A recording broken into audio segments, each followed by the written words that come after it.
NEP 2020 Simplified, Pathways to EdTech Implementation, organized by the Department of Education Technology, SNDT Women's University, in collaboration with the Central Institution of Education Technology, CIET, NCERT, as part of the Golden Jubilee celebrations of the Department of Education Technology.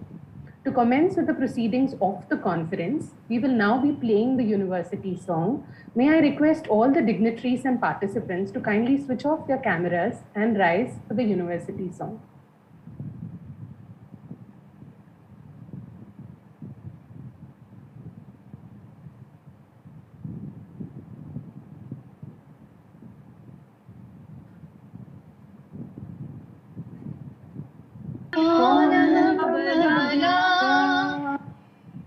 सबल संस्कृति हमारी हम सभी सबला ज्योति से जगमग हुआ अंबर हमारा है विश्व है परिवार घर हमारा है स्वप्न ठाकर साकार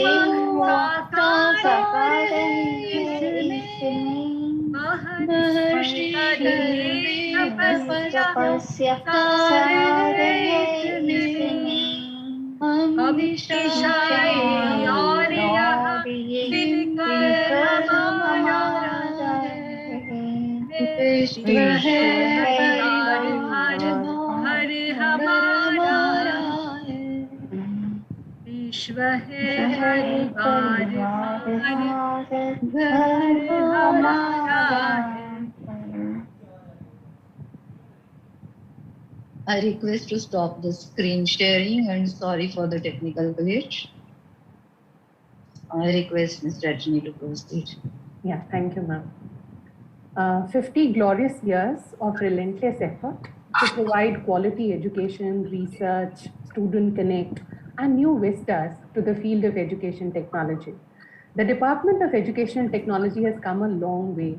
May I request the proud head of the department, Dr. Jayashree Shinde, to welcome the dignitaries and participants and speak about the glorious 50 years of the Department of Education Technology, SNDT Women's University. Ma'am, over to you. Namaskar, very good welcome to all.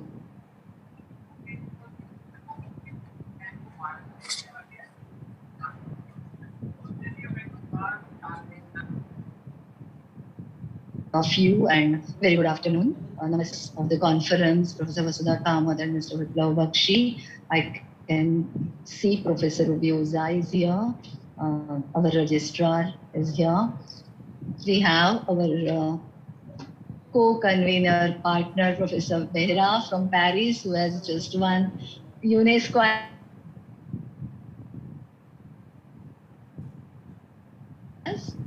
We have our well-wishers with us.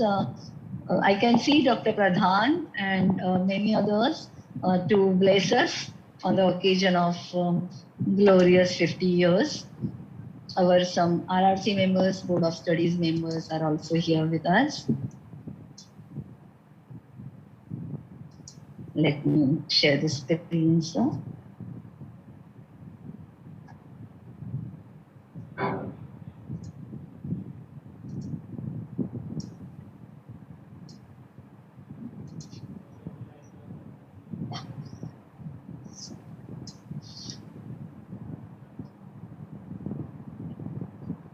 You can see our motto, Om Sohana Vavatu. We believe in working together, learning together, and developing together. We believe in communication, collaboration, and co-creation.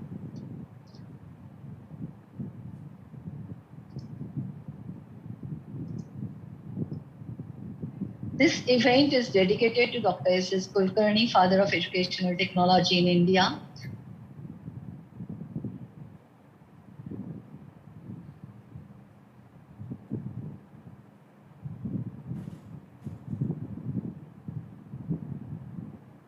This is a brief journey of the department. I will skip this so as to save time because we are more eager to hear Dr. Kasturi Rangan sir.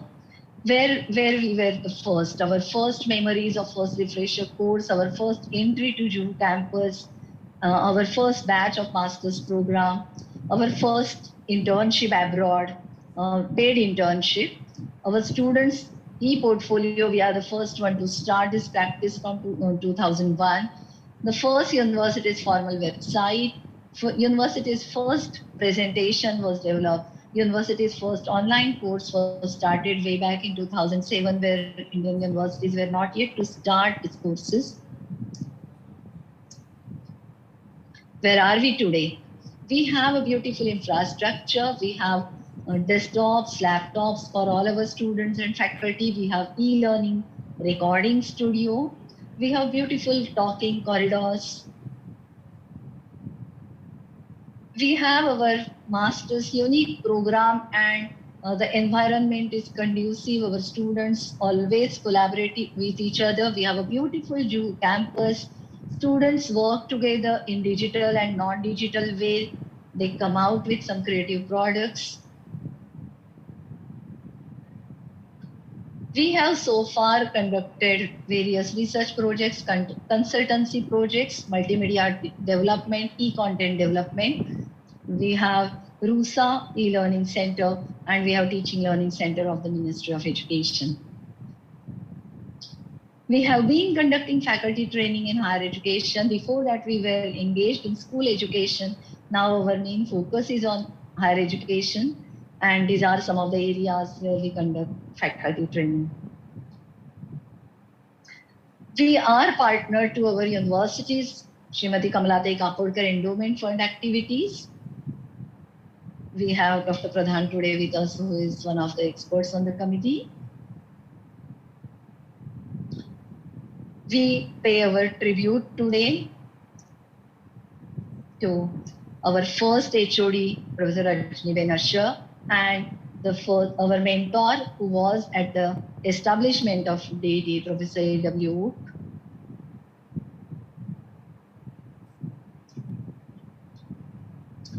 We pay tribute to the friends, to some of the legendaries, mentors, and our dear students whom we lost during this journey.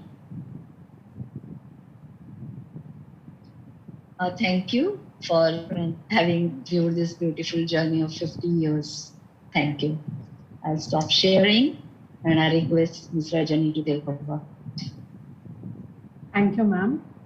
The journey of the Department of Education Technology and its efforts to provide quality education are really commendable. Heartiest congratulations to the Central Institute of Education and Technology, NCERT, for winning the 2021 UNESCO King Hamad bin Isla Al Khalifa Prize for the use of technology in enabling inclusive, crisis-resilient learning systems during the difficult and trying times of the pandemic. May I request Professor Amarendra Behera, Joint Director, Central Institute of Education Technology, CIET, NCERT, to address the participants. Sir, over to you. Thank you very much, ma'am. Very good afternoon. Namaskar to all of you. Honorable Professor K. Kasturi Ranganji, former Chairman ISRO, and also Chairman of the National Education Policy Drafting Committee, and also the Chairman of the National Steering Committee for Development of the National Curriculum Framework, who is a Padma Awardee as well. Honorable Professor Ujjwala Chakradevji, esteemed Vice Chancellor of the SNDT Women University, Mumbai. Also esteemed Professor Vasudha Kamatji, one of the mentor of CIET and the former Joint Director of CIET and former Vice Chancellor of SNDT Women's University, Mumbai, and Biplab Bakshiji, Dr. Jayashree Shindeji, Head Department of Educational Technology, SNDT Women University, distinguished participants, academia from different universities, my colleagues from CIET and CERT faculty and technical and production team. First of all, on my personal behalf and on behalf of NCERT, I congratulate the SNDT Women University, especially the Department of Educational Technology, for thinking to collaborate with CIET and NCERT to organize this national level conference on National Education Policy 2020 Simplified Pathways, especially to EdTech implementation. Again, one step ahead for policy implementation. And I must mention the CIET as a constituent unit of NCERT was set up in 1984. Since then has been working in the area of educational technology, especially the media, new media and technology, including the cyber media. As a part of the broader mandate of NCERT, it takes up the research and the content development programs, including audios, videos, interactive, augmented reality contents, and assessment related contents as well. And also it takes up continuous professional development of teachers, starting from face-to-face to distance to blended mode. And also last not least, it has several dissemination mechanisms for dissemination of the digital content and reaching out to the unreached.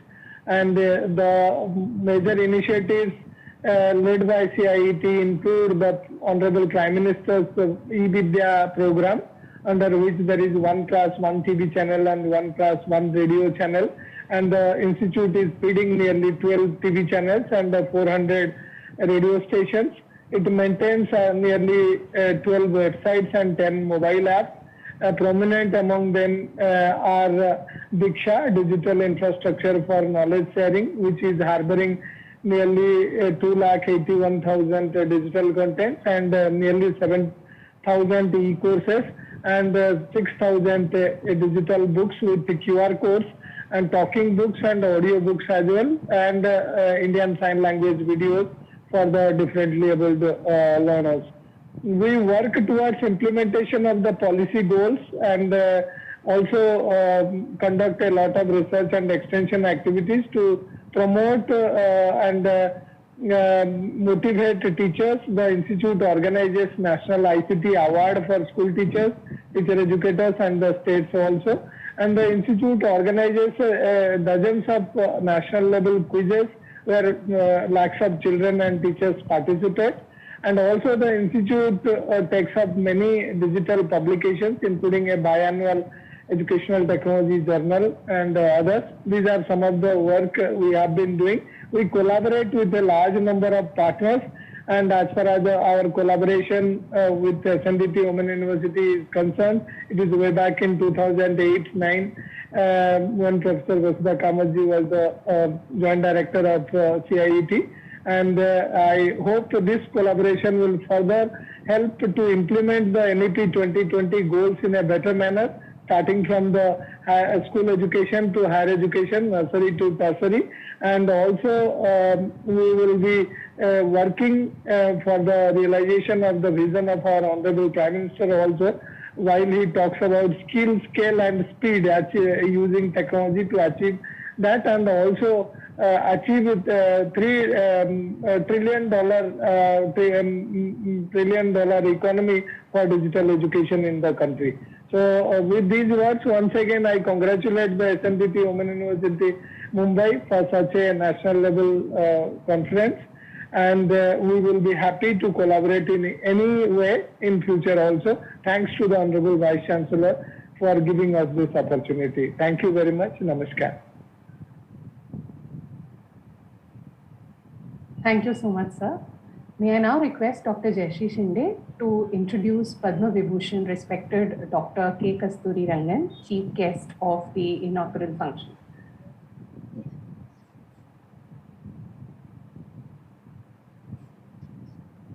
I'm honored to receive the world-known and the nation's pride astrophysicist, Honorable Dr. Krishnaswamy Kasturi Rangan, for the inaugural session of our conference.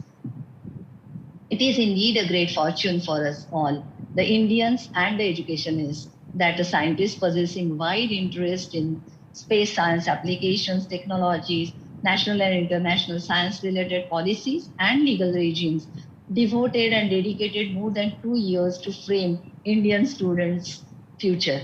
He chaired the committee that drafted National Education Policy 2020 and now is chairperson of the National Steering Committee for developing the NCF, that is National Curricular Framework, in light of NEP 2020. After spending 25 years in ISRO, Dr. Kasturi Rangan chaired ISRO, that is Indian Space Research Organization, for 10 years.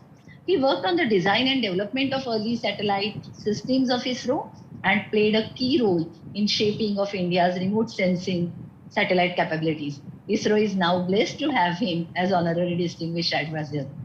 Dr. Kasturi Rangan is currently Chancellor of Central University of Rajasthan, Chairman, Governing Board, Inter-University Center for Astronomy and Astrophysics, that is Ayuka Pune, Chairperson NIIT University Nimrana, Member Atomic Energy Commission, Emeritus Professor at National Institute of Advanced Studies NIS Bangalore, Member of Council and Trust, Raman Research Institute Bangalore. He was a nominated member of Rajya Sabha and later member of the erstwhile Planning Commission from 2009 to 14. Sir is a member of all 4 National Science Academies of India and several international academies.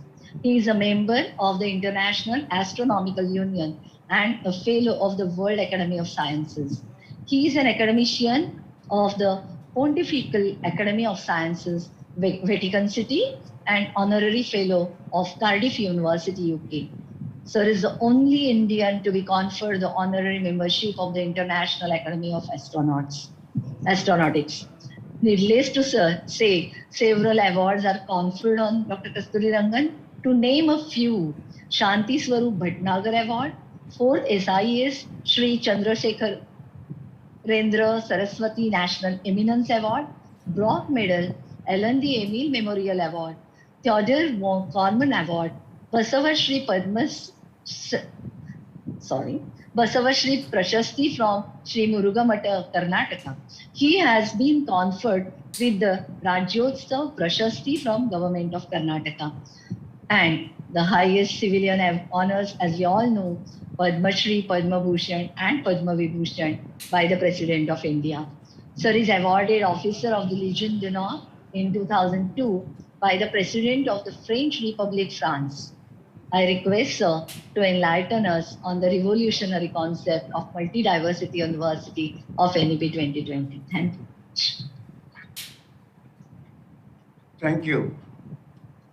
I am delighted to participate in this Golden Jubilee year celebrations of the Department of Educational Technology, SNDT Women's University, which is being organized in collaboration with the Central Institute of Educational Technology, CIET, of the NCERT. The theme you have chosen for this conference, NEP 2020 Simplified, Pathways to Educational Technology Implementation, is most timely and appropriate. I would like to congratulate the Vice Chancellor, Professor Ujjwala Chakradev, for taking this important initiative.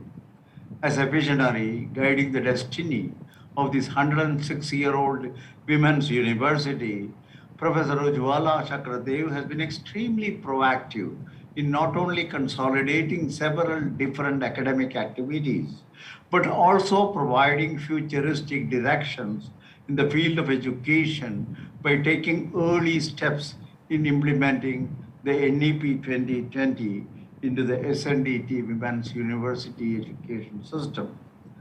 I would like to compliment Dr. Jayashree Shinde, the head of the Department of Educational Technology of SNDT University, for giving concrete shape to this program jointly with Professor Amarendra Singh Behra, Joint Director CIET and CERT. Established in 1973 by none other than the legendary Professor Vasudha Kamath. In fact, she was a key mentor for many years and also the director of the center. This Department of Educational Technology today offers programs involving postgraduate e-learning, research activities leading to PhD, as well as online credit courses in the field of the educational technology. Working together with CIET of NCERT, the department has been actively involved in developing e-content and training facilities for higher education. I am glad to note that my very valued colleague, Professor Vasudha Kamath, has played a central role in shaping this concept and giving it the necessary high-level credentials as a center of excellence in education technology. Professor Vasudha Kamath's contribution in crafting the national education policy hardly needs any emphasis. Her wide-ranging knowledge and experience and even deeper insights into the future of education technology made her an outstanding member of our national committee, for which we are all grateful to her. Further, she was a very effective internal critic in ensuring perfection and coherence in the presentation of our draft report. I am delighted to see her address this August gathering today on the very important aspect of implementation of NEP 2020 responsibilities of HEIS. We all look forward. Of course, I also recognize the participation of such eminent educationists as Professor M.M. Pant, Professor Sanjeev Sanjeti, and Sri Biplav Bakshi in this conference. Their valued insights into the theme of this conference will considerably enrich its proceedings. In my discussions with the Vice Chancellor and Director of the Department of Educational Technology, it was suggested that the theme for my address could center around the aspects of holistic and multidisciplinary education, alternately designated as liberal education. The National Education Policy places significant emphasis on the aspects of liberal education, which is in essence represents a substantial shift in the paradigm of our present higher education system, particularly at the undergraduate level. During major part of my talk, I will devote to this subject with respect to its imperative in the modern education, as well as the multiple dimensions of progressing this concept into our higher educational system. Before I move into this main topic of my talk, I would like to spend a few minutes on some of the general aspects of NEP 2020 for the sake of completeness of my narration. Even though the focus of today's gathering is higher education, it will not be out of place for me to begin with a few words on school education, not only because of its intrinsic importance, but also because the way in which a student experiences the schooling phase of education could have significant influence on those who subsequently pursue their higher education, besides, of course, helping to lay the foundation for lifelong learning. The policy is informed by advances in developmental, cognitive, and educational psychology, which indicate that the expanded 5+3+3+4 design is better suited to the child's learning trajectory from perceptual learning to conceptual learning and then on to prescriptive learning and abstraction. The last phase of 4 years of school education will facilitate multidisciplinary studies. A strong schooling system that respects these natural development phases is essential to prepare students for higher education. When it comes to higher education, the biggest policy shift is the 4-year degree program and ushering the aspects of liberal education encompassing the concepts of holisticity and multidisciplinarity. In the 4-year undergraduate program, the initial phase, say the first 2 years, will develop broad-based liberal education and allow students room to explore their interests in a multidisciplinary space, keeping in mind holisticity. The subsequent phase of the UG will provide students with options to prepare more directly for the world of work. The policy also envisages bringing these approaches of liberal education into teacher education and specialized vocational training and moving these two elements of education to higher educational institutions. Students will also have options to pursue undergraduate research, and a 4-year honors degree will give them direct access to PhD programs. A discussion on the broader aspects of higher education will be incomplete without touching upon the crucial area of research. India's present lack of high quality research output not only places our country at a serious short-term disadvantage on strategic and economic fronts, but it also has a severe long-term disadvantage because quality research is essential for quality education. While the policy calls for an increase in funding for research, it is more critical to emphasize the revised mechanism for ensuring that these funds are used in a more efficient and accountable way. This mechanism is the National Research Foundation, the NRF as we designate it, whose primary role is to act as an interface between the government agencies on the one hand and the academic institutions on the other. NRF will nurture a vibrant research ecosystem through adequate funding, mentoring, and careful monitoring. NRF will support multidisciplinary research in arts and humanities, social sciences, sciences and mathematics, engineering and technology, including educational technology. NRF can create unique opportunities to universities which provide education in liberal arts encompassing social sciences, humanities, and other related subjects. The NRF was born out of the felt need to increase the quantum and scope of quality research across all disciplines and to create a much larger workforce of trained researchers within the country, particularly within the university system. This will enable India to become a more competitive knowledge economy and help fulfill the goal set by our Honorable Prime Minister for an Atmanirbhar Bharat.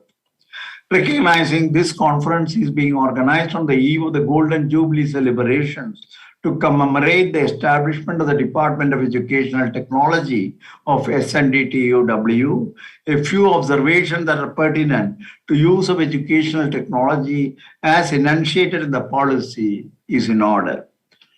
NEP 2020 makes an explicit commitment to ensure the effective use of technology, including advanced technologies like AI and virtual reality in all spheres of education, the teaching learning process, in education administration and planning, and in assessment.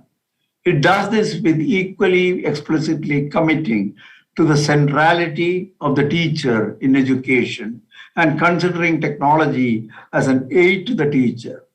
It is also cognizant of the persistent digital divide, which has come out so sharply with the unfortunate pandemic recently. To enable this necessary fine and effective balance, it envisages the establishment of the National Educational Technology Forum, NETF, with the mandate to provide independent evidence-based advice to central and state government agencies on technology-based interventions, build intellectual and institutional capacities in educational technology, envision strategic thrust, and articulate new directions for research and innovation. In our view, NETF will play a key role in ensuring that we put technology to the best use in education. I may add with pride that the relevant concepts of NETF were given proper shape by Professor Vasudha Kamath, making it an important part of NEP 2020. The policy also articulates some elements of emerging disruptive technologies, particularly focusing on artificial intelligence, virtual reality, and expert systems in the context of their applicability to the various facets of education. Among other things, I would like to briefly mention some of these innovative technologies in the context of education. The Digital Education Architecture, NDA, and the Digital Infrastructure for School Education, DEXA, are two notable examples of the applications of AI in education recently.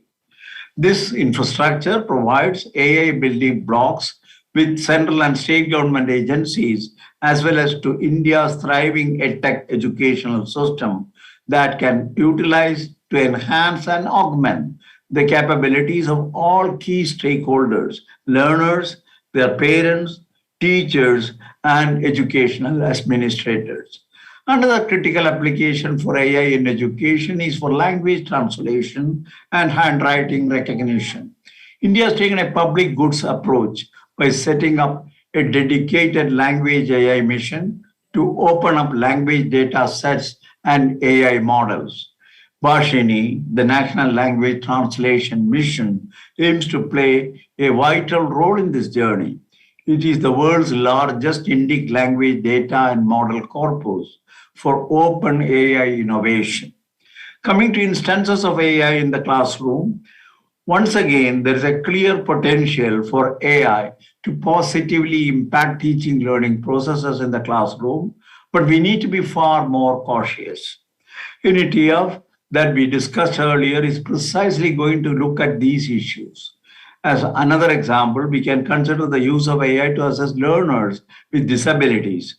Perhaps the most famous example is the sophisticated system that enabled Professor Stephen Hawking to communicate his incredible ideas despite his progressively worsening affliction of motor neuron disease. It is against this backdrop that I would like to now give an account of the various aspects of multidisciplinary education framework for the country as detailed in the NEP 2020. In the previous century, Albert Einstein metaphorically spoke of religions, arts, and sciences as branches of the same tree. This metaphor suggests a unified trunk, but it unfortunately also evokes a mental picture of the branches of knowledge splitting off and growing further apart from each other. This incorrect mental image is reinforced when we introduce boundaries between disciplines by constraining their objects of study, their established accepted theoretical traditions, and their fostered consensus on valid forms of evidence, interpretation, and explanation.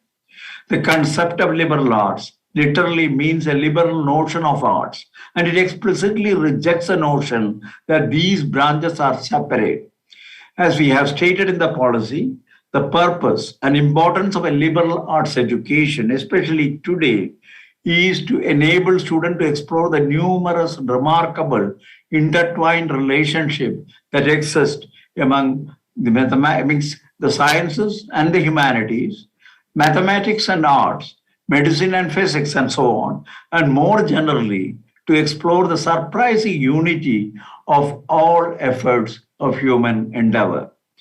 Early scholars were adept at such exploration, guided simply by their curiosity. Aryabhatta I, for instance, discovered truths in mathematics, in astronomy, and in disciplines that were only just being defined. This is the hallmark of multidisciplinarity, and I'll expand on this term later in the talk. For now, I want to point out that despite having served us so well for so long, there is enough evidence that disciplinarity and disciplinary or even multidisciplinary approaches alone cannot satisfy our demands of a broad-based knowledge in the 21st century. Why?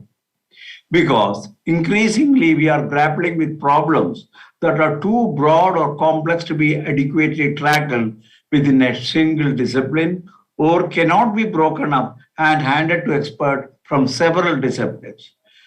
This is not the first time we have tried to deal with such problems, but an increasing number of the problems we are faced with are all of this nature. An example of such a problem is, of course, you are all familiar, which is the climate change.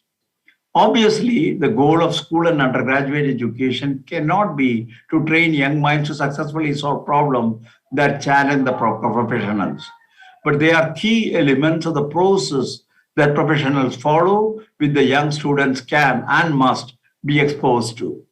This can only be done by broadening the single discipline approach. What are some of these key elements that our education system should focus on? A critical element is a clear communication. We often have to solve broad, complex problems in teams where each member brings certain expertise to the table. Each of these members must be able to communicate effectively, not only with experts within their own discipline, using a rich and shared discipline-specific vocabulary, but with others on the team who do not possess this vocabulary. Language fluency is obviously a key element, but so too are the critical and analytical reasoning, partly because these skills can help individuals rapidly expand an initially narrow shared vocabulary and thereby communicate more effectively. Effective communication between humans goes well beyond vocabulary, of course. It includes an understanding of diverse cultures, perceptiveness, and sensitivity to different perspectives. Thus, these are also key elements. Naturally, cooperation and collaboration are also key elements for an effective teamwork. Exposure to multidisciplinary ways of thinking is a joy in itself, or of itself, or any learner, particularly for you youngsters in the audience, perhaps because it is strongly associated with your holistic mental development. A liberal arts education enables you to truly develop both sides of your brain, both the creative stroke artistic side and the analytical side. No education system should deprive you of this joy or this opportunity to develop holistically. Apart from being a joy, it is increasingly clear that the 21st century will demand greater flexibility in ways of thinking, and this can only come through greater exposure to diverse ways of thinking. You might argue that multidisciplinary ways of thinking are encouraged even within our traditional disciplinary approach. After all, where would a physicist be without mathematics, or a psychologist without biology? While this is generally true, these are clearly narrowly separated disciplines. They have often had a long shared history with regular exchanges of ideas, as is the case with physics and mathematics. In Einstein's tree metaphor, we would not picture sharply diverging branches of physics and mathematics. Returning now to the educational context, it is clear that the key ingredient that must exist between a multidisciplinary approach is some degree of integration across disciplines. Let me explain this with a concrete example. Consider a course that helps students understand music from many disciplinary perspectives. A physics professor might lead some lectures explaining the physics of sound waves, frequency, amplitude, etc. Next, a psychology professor might discuss the emotional aspects of music and how music could influence mood and behavior. A history professor could demonstrate how music changes over time and how it is shaped by events of the time, and how it can even influence some of these events. One can argue that such a course is multidisciplinary, but unless students have the opportunities to integrate ideas from various lectures in a meaningful way by completing a project or writing a detailed essay, for instance, then students are unlikely to compare and contrast these varying perspectives. These student activities can be crafted only when the various professors coordinate how they plan to teach the class, including by directly referencing each other's lectures to help students see the connections. That's why the policy states unequally, and I quote from the policy, the needs of the 21st century require that liberal, broad-based, multidisciplinary education become the basis for all higher education. This will help develop well-rounded individuals that possess critical 21st century capacities in fields across the arts, humanities, sciences or social sciences, and professional and technical crafts, and ethic of social engagement, and vigorous specialization in a chosen field or fields. Such a liberal education would be, in the long run, the approach across all undergraduate programs, including those in professional, technical, and vocational disciplines. This is what I quoted from the policy. So how can an institution ensure the necessary degree of integration to go beyond the mere multidisciplinarity? At least two models for integration have been proposed. For simplicity, I will call these the soft integration model and the strong integration model. The soft integration model is an evolution of the traditional disciplinary-based structure that most institutions follow today, where students typically major in one discipline but are free to choose additional courses in other disciplines, possibly leading to a minor. The crucial difference is that a certain proportion of the curriculum at the course level or at the program level must be reserved for dialogue between multiple disciplines and their respective methodologies.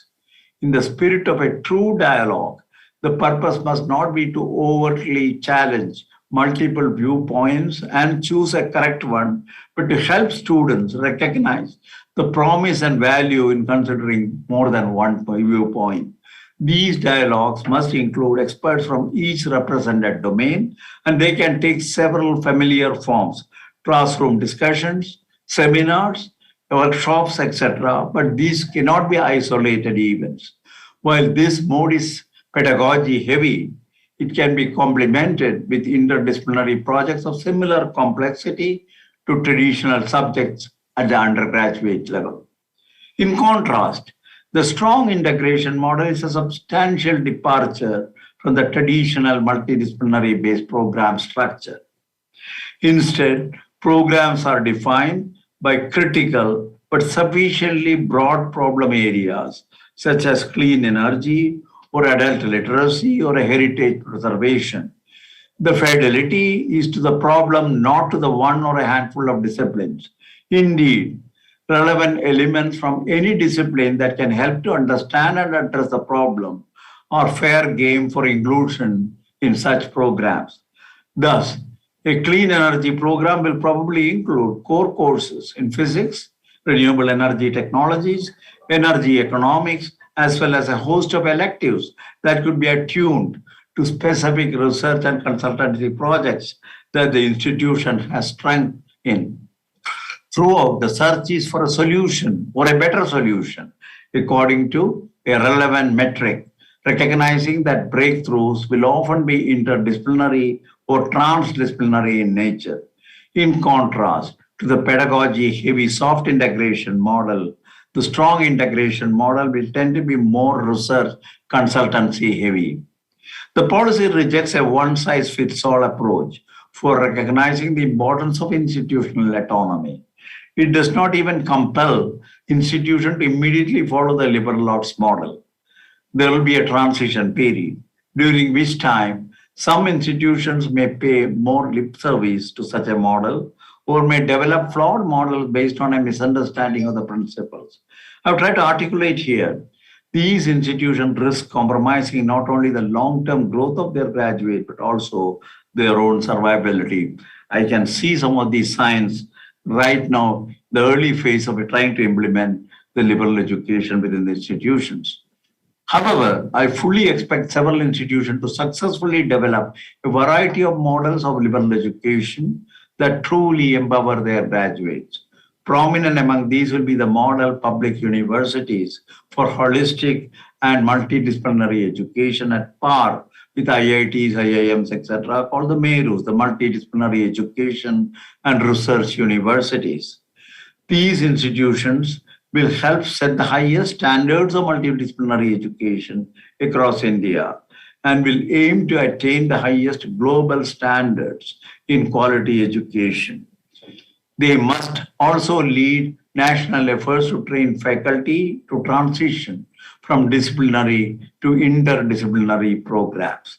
I am convinced that the success of such institutions will encourage others to follow the suit.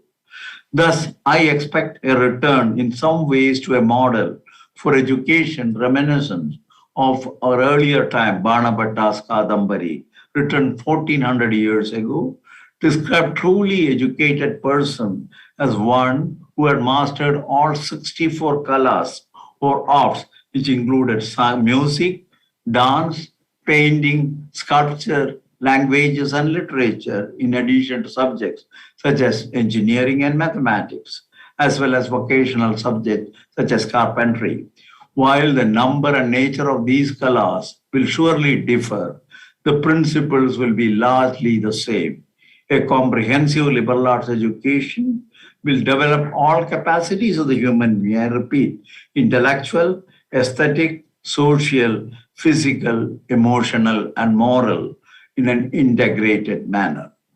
Besides the arguments in favor of liberal education mentioned earlier, an important consideration is strongly recommending the need for liberal education in the 21st century India is superbly articulated in Yashpal's report. This is as early as 2009, the relevant portion of which I quote. We have overlooked that many new knowledge and new insights have often originated at the boundaries of disciplines. Most instrumentalities of our education harm the potential of the human mind for creating and constructing new knowledge. One could almost say that the most serious problems of the world today arise from the fact that we are dominated by striations of expertise with deep chasms in between. And I am quote. One could argue that these chasms are sometimes bridgeable. Indeed, the hallmark of any successful multidisciplinary FS is a framework in which experts can largely work within their well-defined silos while facilitating engagement with experts from other disciplines at specific points in the overall process. This is manageable as long as all disciplines agree on a common structure imposed by the problem and perhaps certain constraints on the solutions. This agreed upon structure is sometimes called as an interface.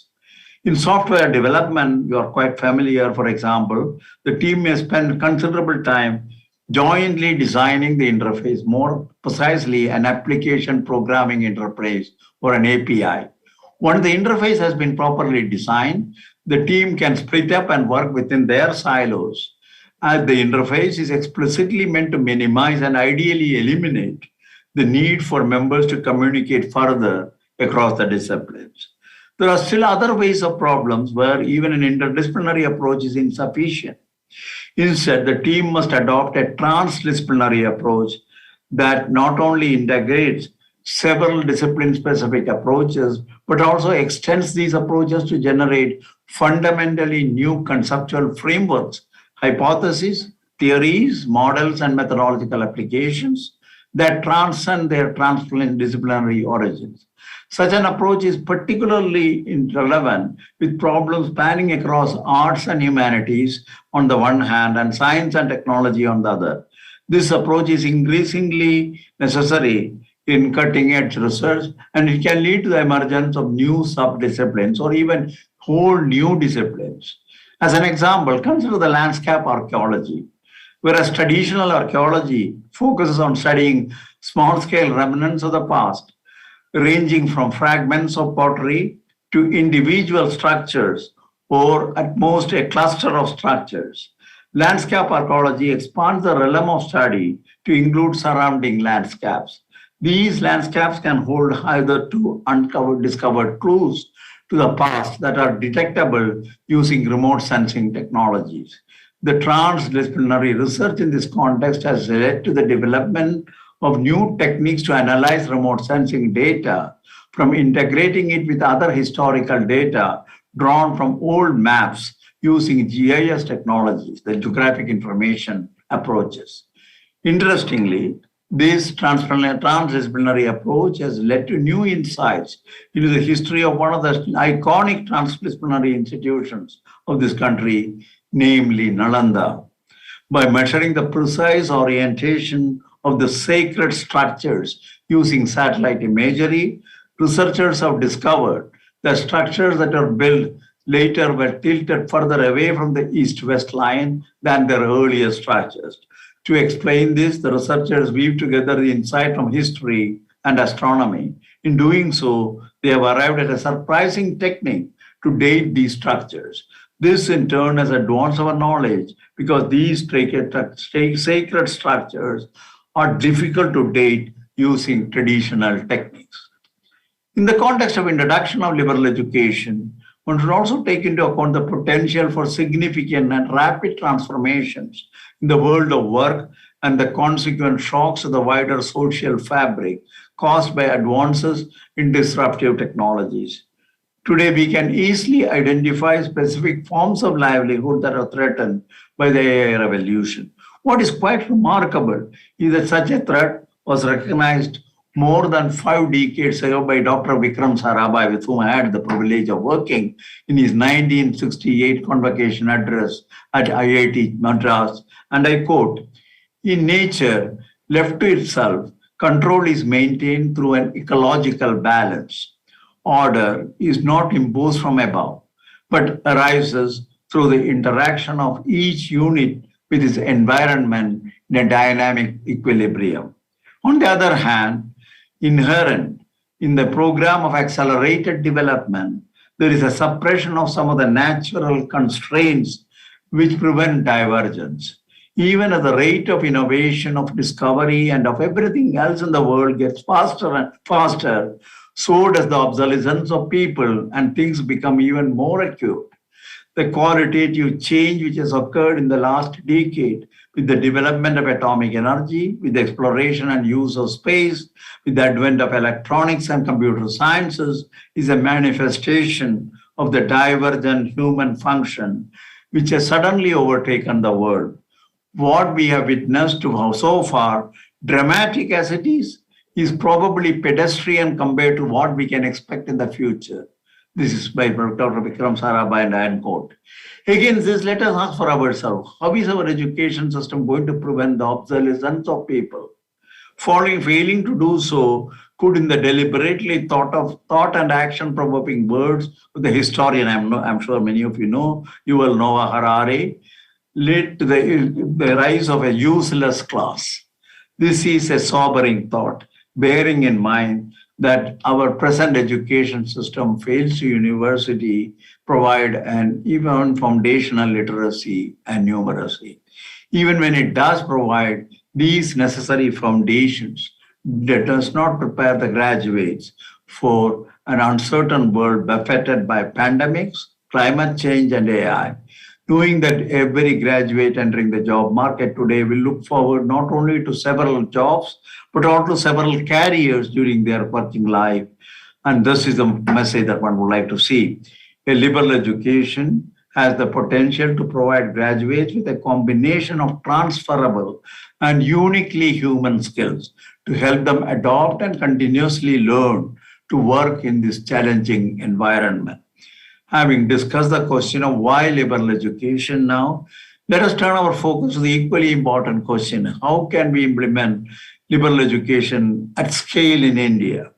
Designing a liberal education program is obviously not a simple matter of offering a set of unrelated courses or even courses where some lectures examine a central theme from the perspective of one discipline, or the other lectures examine the same theme from the perspective of other disciplines. Bearing in mind the history of discussed earlier, we have several excellent previously tried approaches to liberal education that we can examine and learn from.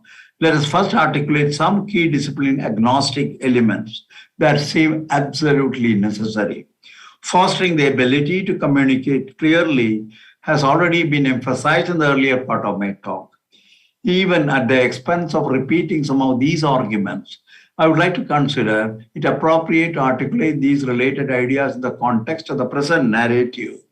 Graduates are increasingly tasked with solving broad, complex problems in teams, where each member brings certain expertise to the table. This is what I mentioned earlier. Each of these members must be able to communicate effectively, not only with experts within their own discipline using a rich and shared discipline-specific vocabulary, but with others on a team who do not possess this vocabulary. Language fluency is obviously an important sub-element, but so too are critical and analytical reasoning, partly because these skills can help individuals rapidly expand an initially narrow shared vocabulary and thereby communicate more effectively. Effective communication between humans goes well beyond vocabulary, of course. It includes an understanding of diverse cultures, perceptiveness, and sensitivity to different perspectives. Thus, these are also key elements. Naturally, cooperation and collaboration are also key elements. Some of these, even as I said, mentioned earlier, I have repeated it to emphasize this particular argument at this stage. Let us now discuss two approaches that lie in the pathway towards liberal education and have an established pedigree in India. the practice of integrated education in the IITs, and the principles of management education as practiced in the IIMs. It's worth pointing out that both these types of institutions enjoy far greater resources and regulatory advantages than the vast majority of our higher education institutions. Several policies of NE 2020 seek to level the playing field in the latter category. The lack of resources will always be a challenge, and it will be necessary to find creative ways to maximize the resources that can be brought to bear to implement the related approaches. The approach to liberal education as practiced by the IIMs and other top management institutions is worth studying in this connection. In many aspects, a liberal approach is almost forced in this context. Business problems tend to be highly complex, where the boundaries between causes and effects are blurred. There are multiple positive and negative feedback loops, and it is generally very difficult to separate out the essential elements of the problem from the noise in the system.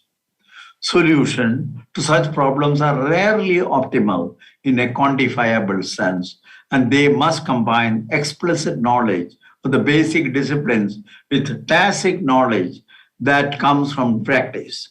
Specific pedagogical approaches, particularly the case method, have been developed and refined to facilitate learning.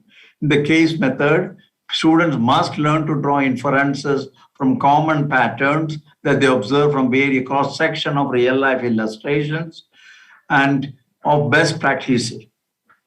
Of course, these pattern recognition or synthesis skills must be coupled with the harder and more quantitative understanding of the core principles of management, such as statistics, finance, and economics, as well as domain-specific knowledge.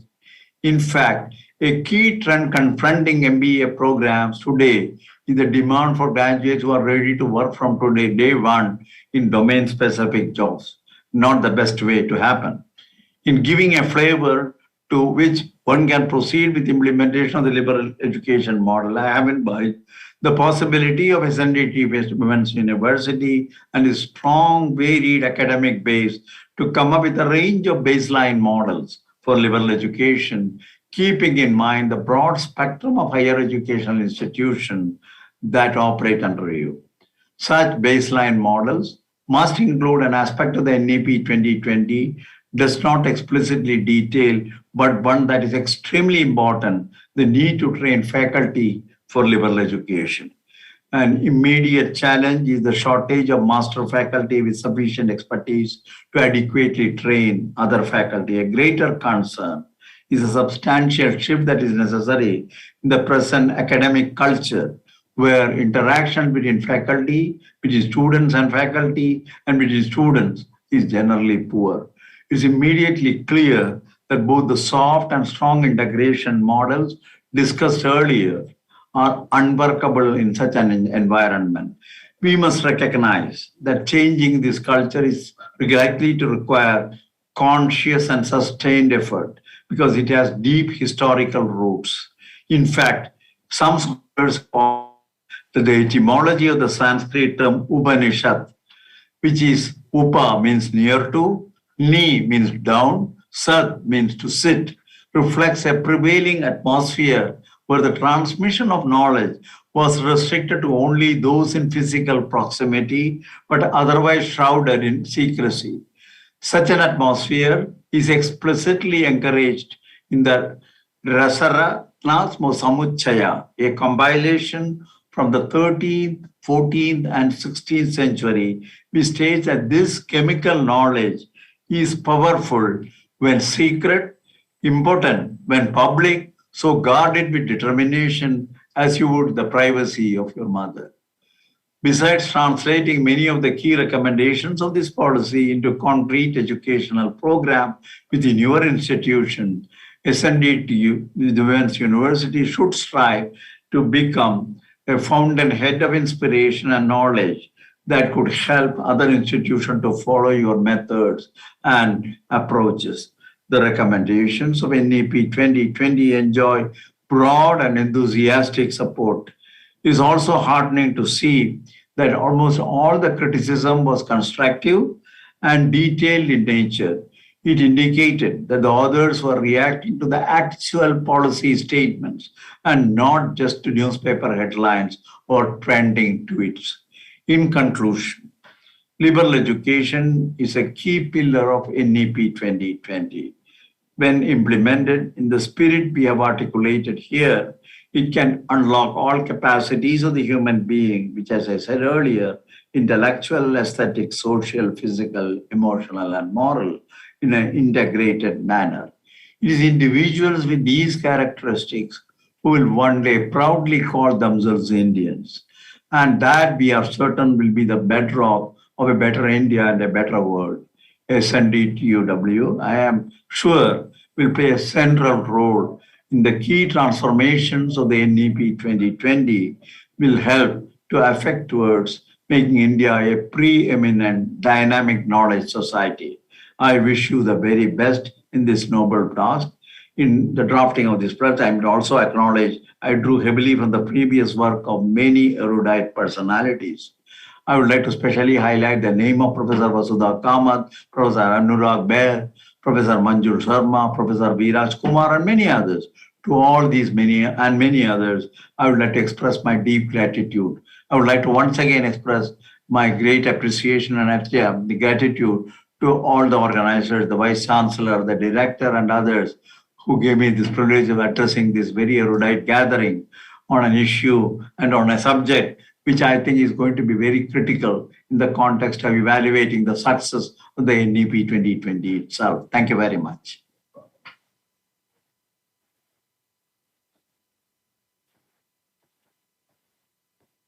Thank you so much, sir. Words really fall short to express our appreciation for such an lucid and enlightening address. I'm sure each one of us would carry bits and pieces of the amazing address that you gave all of us and work towards quality education. Thank you so much once again. It is indeed an honor to be introducing Honorable Madam Vice Chancellor of SNET. Before that, Rajni, just wondering. Hello? Yeah, Ms. Rajni. Yeah. Kasturi Rangan sir may leave any time now onwards. So on behalf of the university, I thank him, and we are really, really grateful, sir. And we wish we will always seek your guidance and mentoring in our journey ahead. So, thank you very much. Yeah. Sorry, Rajni, for interrupting. Yeah, okay. It is an honor to be introducing Honorable Madam Vice Chancellor of SNET Women's University. May I request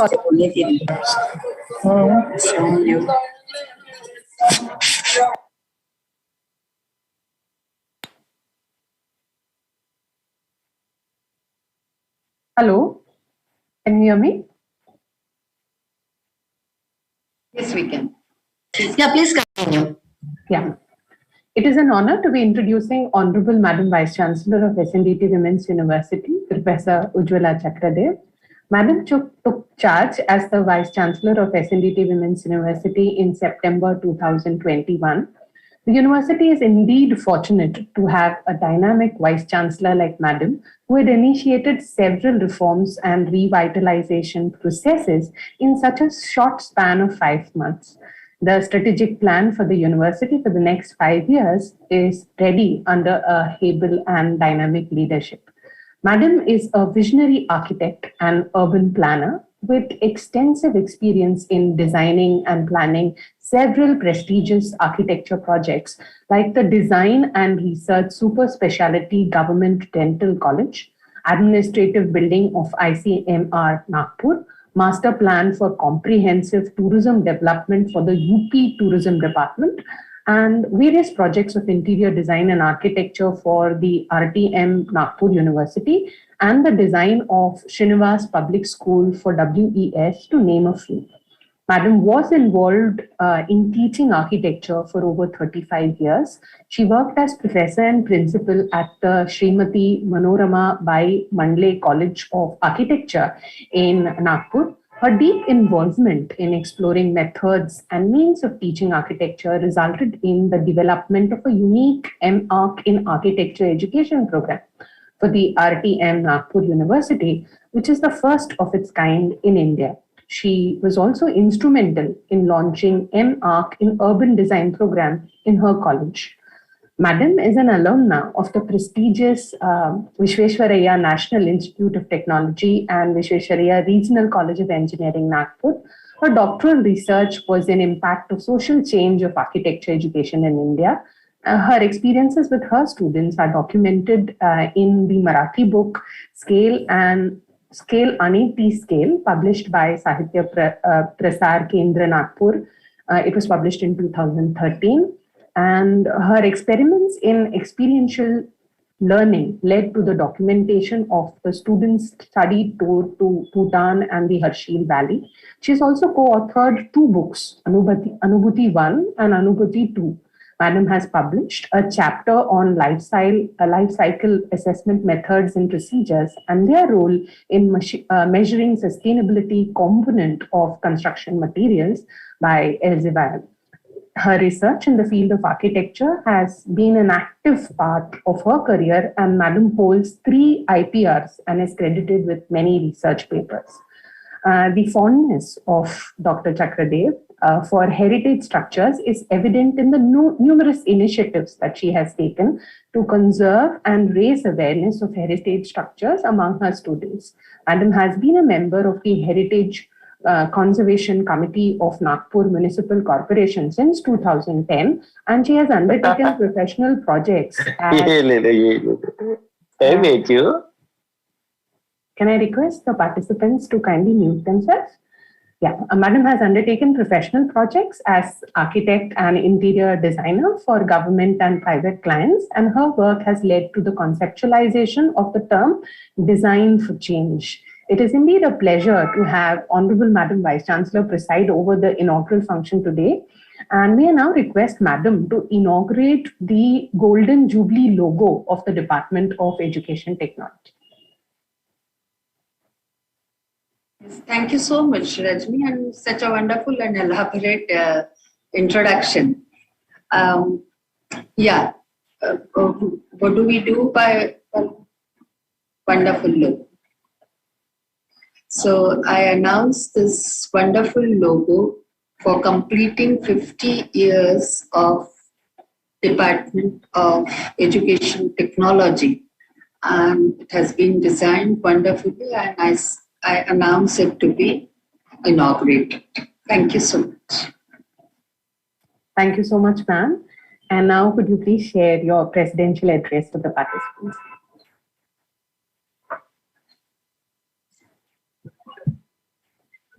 Rajani, thank you so much once again. I have not yet overcome and come out of that kind of feeling after listening to Dr. Kasturi Ren. It was a wonderful moment, and every word meant so many things.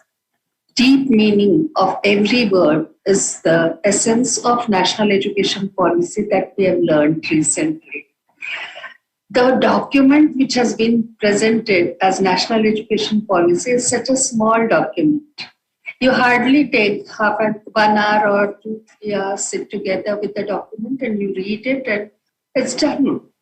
However, every time you read it, there is a meaning in between the lines. You need to ponder on the sentences. You need to sit and think about it. And today, when I was listening to the maker of these pages, these thoughts, this document, it was such a proud feeling. And it was a feeling that we have done. It's nothing beyond can remain. I congratulate Dr. Jayashree Shinde for arranging such a program on the occasion of 50th anniversary of the department. A long journey, 50 years is not a small period. Though I would say it's a period which is much lesser for the institution particularly SNDT and this department, we are thinking about marching ahead for so many years. So when an institution would be living for many years, this becomes the youth or maybe even a childhood of the institution, I would say.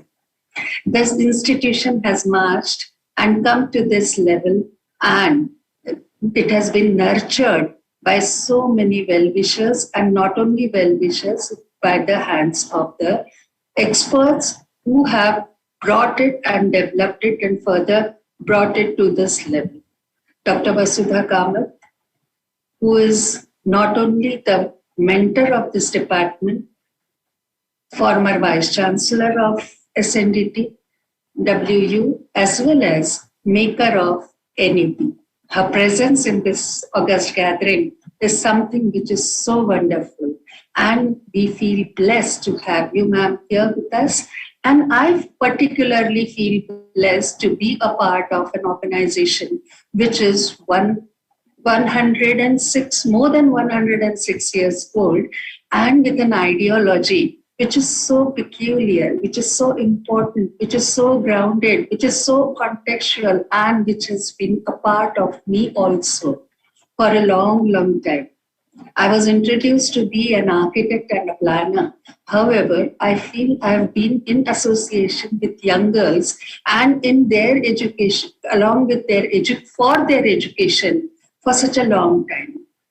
I joined my career as a teacher long ago, as a teacher of the young girls who were intending to learn interior design. And then onwards, it was always with these young girls. At this juncture of my career, I have been put by the destiny again at such a point where the number is increased, but I'm still in constant contact with young girls. There should be a reason for this, that I have been always placed in a position to understand the importance and the issues which always keep bothering, always are dealt with by the young girls. How do they think? What do they feel? And how do they behave? What are their issues? Why do they behave in this manner? Probably destiny wants me to do something about it, and that's why I am here. And it's a pleasant and pleasure, and it's a blessed moment for me to be a part of SNDT Women's University. The legacy of the university is no small, and I understand it. The responsibilities on my shoulders increase when I see that so much has already been done by the experts and the past vice chancellors who have been mentoring this university. Moreover, this is something which is so great that about 106 years ago, a personality like Maharshi Dondokeshwar Karve thought about this university and blessed the entire society of India, and maybe not only India but the entire world, to deal with the important issue of education of young girls. Sanskrita Stri Parashakti is the motto of this university, and when we sing the song, every part of your body gets charged, and you are again reminded with the responsibilities that are there for taking every step, every coordination for education of girls.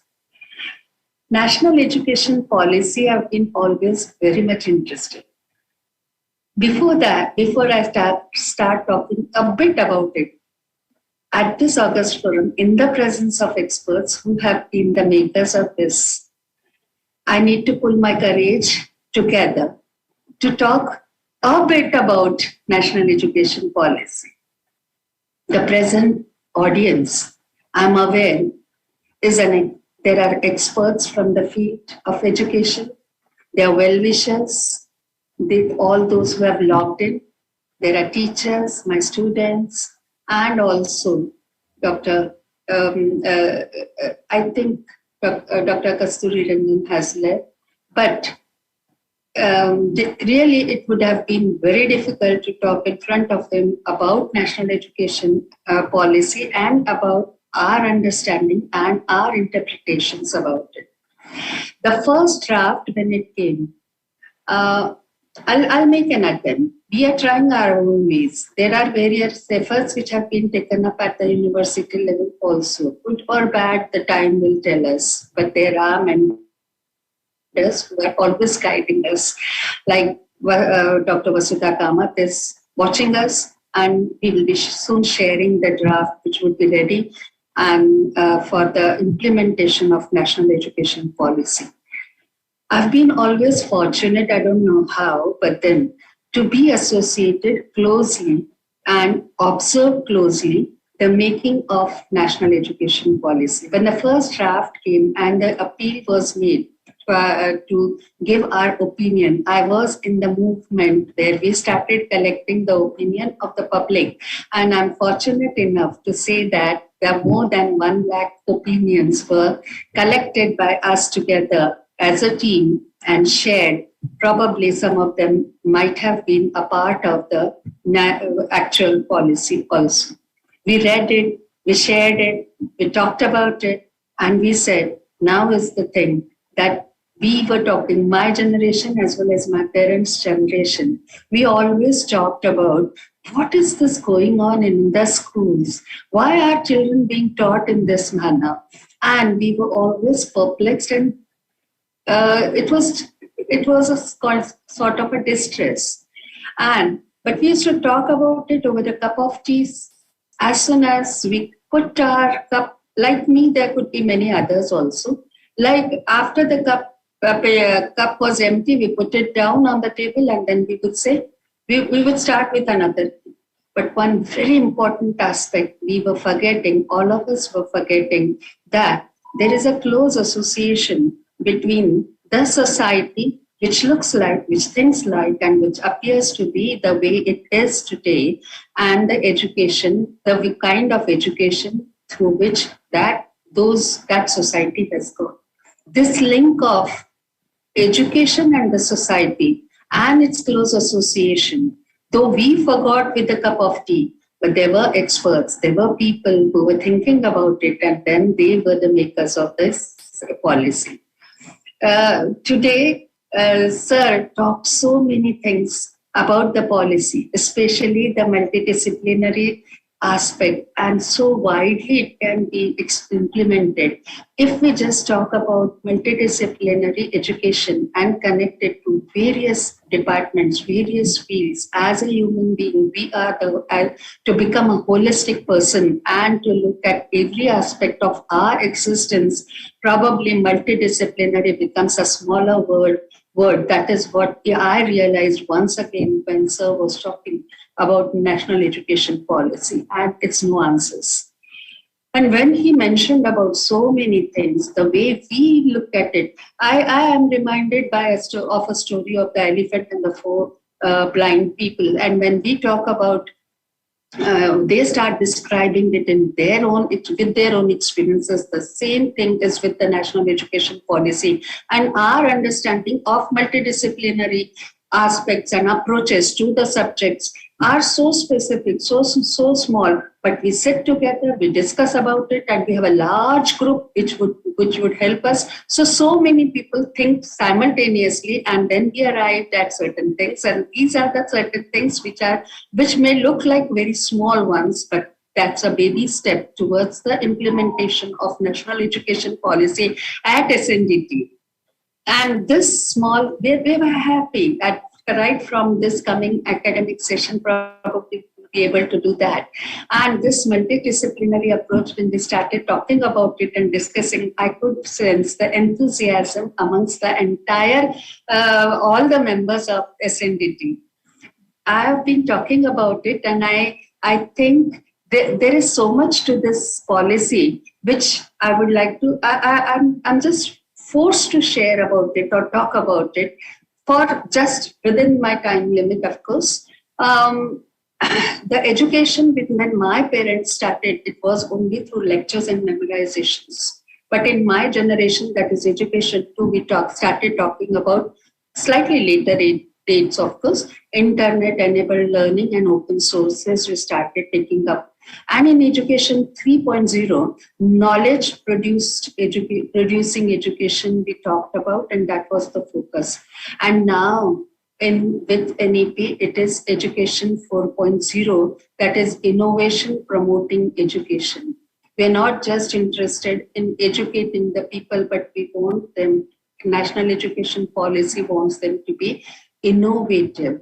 Education policy therefore puts lots of emphasis on the development of the creative potential of individuals.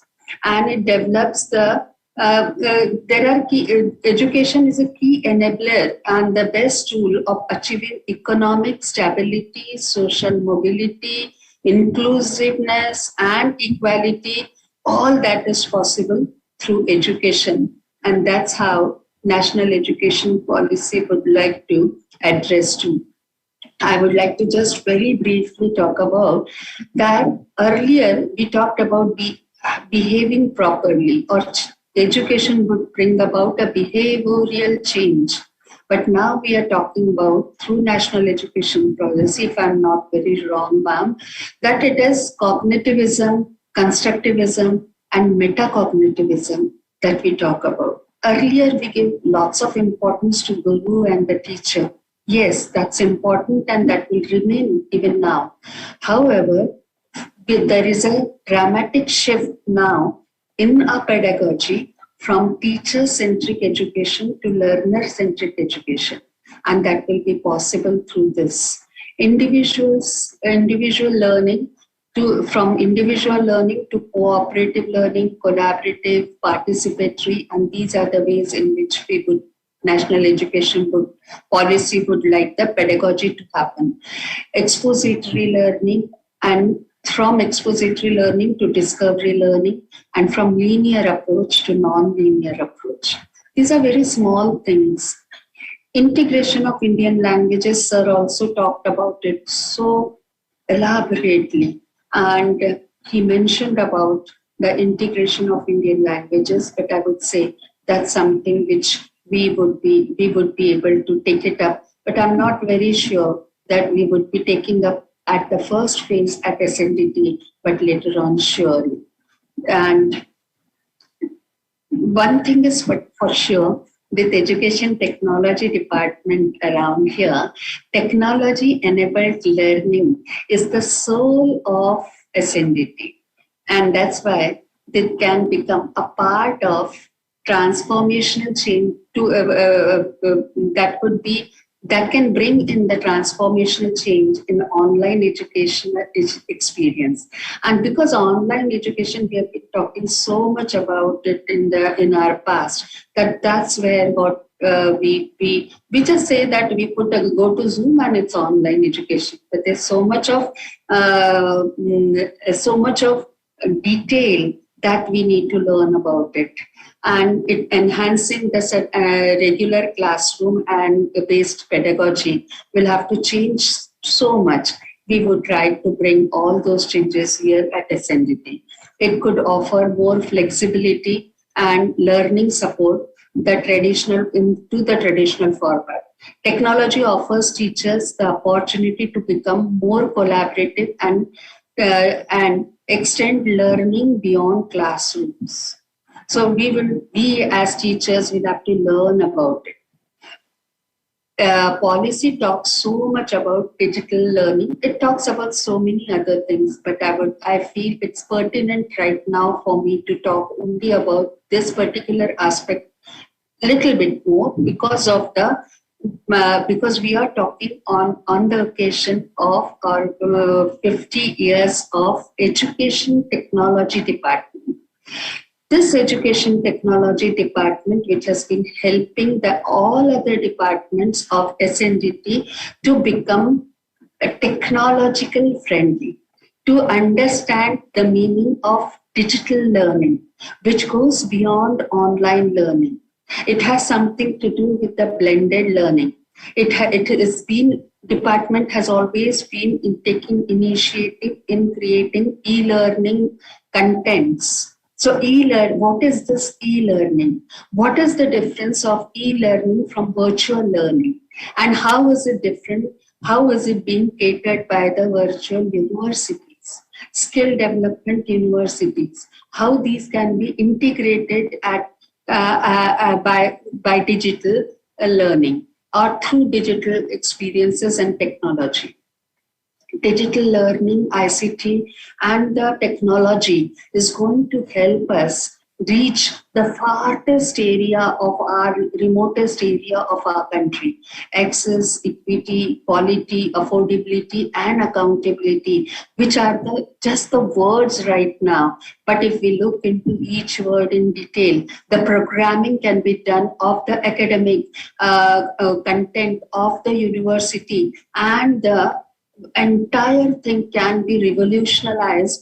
And where we have been talking about only teaching, now we would be talking about learning.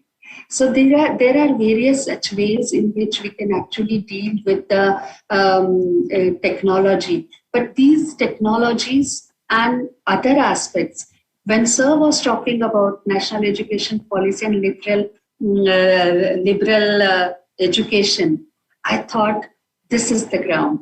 SNDT is the place where this will happen. There has been a mad rush in the society to take admission to IITs, and they start preparing. We at SNDT would prepare a ground where this rush will change its direction to Indian Institute of Liberal Arts. Day is not far away when the entire mindset of the society, which is so technology focused and which is so science focused, will understand that art also has an important role to play in. And women, who is, when once enlightened, will be able to cater to all the other aspects of the society holistically. This is what we at SNDT are trying to look at, work at, and achieve at, with the blessings of Almighty, with the guidance of all our experts, and with the helping hands and the enthusiasm of all the teachers and the students and all other stakeholders at the university. I'm sure at SNDT, through NEP, we would be able to bring about a dramatic change in the society around, and days are not far away when we would be talking about the changes which have arrived, which have come. Thank you so much that we have organized such a program, and you all are participating in this and are being part of this change which is in making. Thanks once again.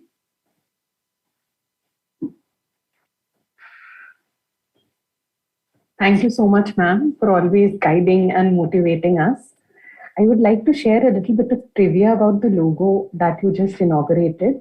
A creative artist, visualizer, and close friend of the department, Mr. Dhananjay Mahakal, designed this logo, and the Department of Educational Technology will soon have a web page wherein they will display the logo and share the information with others. Thank you, ma'am. May I now request Dr. Madhavi Dharankar, Associate Professor, Department of Educational Technology, SNDT Women's University, to propose the vote of thanks. Ma'am, over to you. Thank you very much, Rajni. The wonderful inaugural session that we all have been experiencing up till now is not a result of one person, but there is a whole lot of people behind it, and it is my pious duty to say thank you to all of them from the bottom of our heart. Firstly, we would like to thank respected Padma Bhushan Dr. K. Kasturirangan sir, who is the chairperson of NEP-2020 Drafting Committee. He agreed to be the chief guest of this very crucial event for us, and he gave very inspiring inaugural speech. It was developed quite a lot of vision for us. Professor Ujjwala Chakraday, Honorable Madam Vice Chancellor of SNDT WU, who is always there to guide us and also agreed to inaugurate our logo. for this year-long event and also gave the wonderful presentation address. Our patrons for this program, again, Professor Jubilee and Professor Dinesh Prasad Saklani, who is Director NCERT. He could not make it today for the event, but both of them have been guiding this entire event. Apart from these two patrons, we have advisors, Professor Vasudha Kamath, who has been the ex-vice chancellor of this university, and also the member NEP-2020 drafting committee, as well as Shri Biplav Bakshi. We are thankful to Professor Amarendra Behera, Director CIET NCERT, for partnering with DET in this milestone event. We are indeed thankful to all the speakers of keynote addresses, which are yet to happen now today and as well as tomorrow. For adding they will be adding a lot of intellectual treat, I'm sure, and also the resource persons of the various workshops during the events. Today we had 6 workshops, and tomorrow again we will be having 6. They have offered their time and expertise to enhance the skills of the faculty in higher education in the domain of education and technology. We are indeed thankful to all of you. We are also extending our thanks to Professor Ruby Oza, our Honorable Pro-Vice Chancellor, SNDTW, Dr. Vandana Sharma, Honorable IC Registrar, SNDTW, the various guests, well-wishers, RRC and VOS members, HODs and principals, the faculty members and the participants for gracing this occasion. We are indeed thankful to the DET and the Teaching Learning Center staff who are supporting us technologically as well as logistically for organizing this inaugural event and also helping us to make the live streaming available of the event on YouTube. Then last but not the least, we are indeed thankful to Ms. Rajni Nair, who is the faculty of Usha Mittal Institute of Technology, SNDTW, for the wonderful comparing for this event. Thank you very much, Rajni ma'am, and over to Jayashree ma'am. Yeah, so we meet at 6 o'clock in the same link to listen to Professor Vasudha Kamath, how to implement and what are the responsibilities of higher education institutions towards implementation of NEP 2020. So we take a break of 20 minutes and we come back here. Thank you very much. See you soon. Bye for now. You can keep this link on, or otherwise again log in into the same link.